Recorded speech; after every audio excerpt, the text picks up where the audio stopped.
या पक्षाची उत्तर द्यायला भगवान विष्णूंनी परशुराम म्हणून 6वा अवतार घेतला.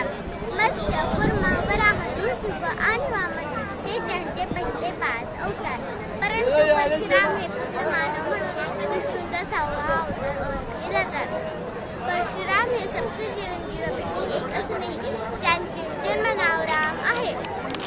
परशुरामाशिवाय त्यांना राम, भद्र, भार्गव, भृगुवंशी, यमदत्त इत्यादी या नावांनी देखील ओळखले जाते. परशुरामांना त्यांच्या आजोबा ऋषिक, वडील जमदग्नी आणि मामा राजर्षी विश्वामित्र व भगवान शंकराकडून धर्मग्रंथाची शिकवण मिळाली. परशुरामांनी कर्ण व पितामह भीष्मांना शस्त्रे शिकवली. परंतु कर्णाने खोटे बोलून शिक्षण घेतल्यास त्यांनी कर्णाला शाप दिला की तू युद्धाच्या वेळेस ही विद्या विसरशील. महादेवांनी परशुरामांना मृत्यूलोकाच्या कल्याणार्थ परशु हे शस्त्र प्रदान केले, ज्यामुळे त्यांना परशुराम या नावाने ओळखले जाऊ लागले. शस्त्र आणि शास्त्र दोन्ही आहे उपयोगी हा धडा शिकवला ज्यांनी ते आहे महायोग. परशुराम क्रोधी व दानशूर होते. दानशूर इतके की त्यांनी सर्व पृथ्वी कश्यपऋषींना दान केली होती.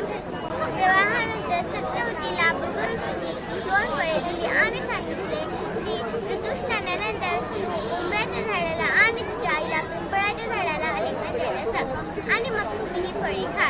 परंतु त्यांनी कामात चूक केली व वेगळ्या झाडांना आलिंगन फळे खाल्ली. त्यामुळे विश्वामित्र हे क्षत्रिय असून सुद्धा त्यांच्या अंगी ब्राह्मणांचे गुण आले आणि परशुराम हे ब्राह्मण असून सुद्धा त्यांच्या अंगी क्षत्रियांचे गुण आले.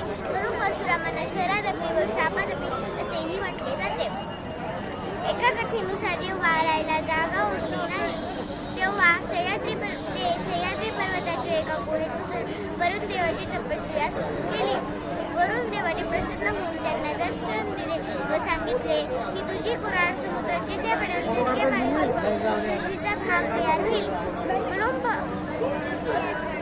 त्यातून कोकणी भूमी निर्माण झाली. म्हणून परशुरामांना सप्त कोकणाचा देव असेही म्हणले जाते. कोकणाच्या दापोली तालुक्यात परशुरामांचे स्मारक उभारण्यात आले आहे. माहूर गडावर रेणुका मातेच्या मंदिराच्या मागे व उत्तर प्रदेशात जोनपूर भावर येथे परशुरामांचे मंदिर आहे. सर्व मिळून परशुराम जयंती साजरी करूया.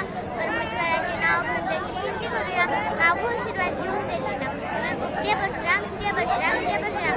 गर्व आहे मला ब्राह्मण असल्याचा. जय जय परशुराम. धन्यवाद.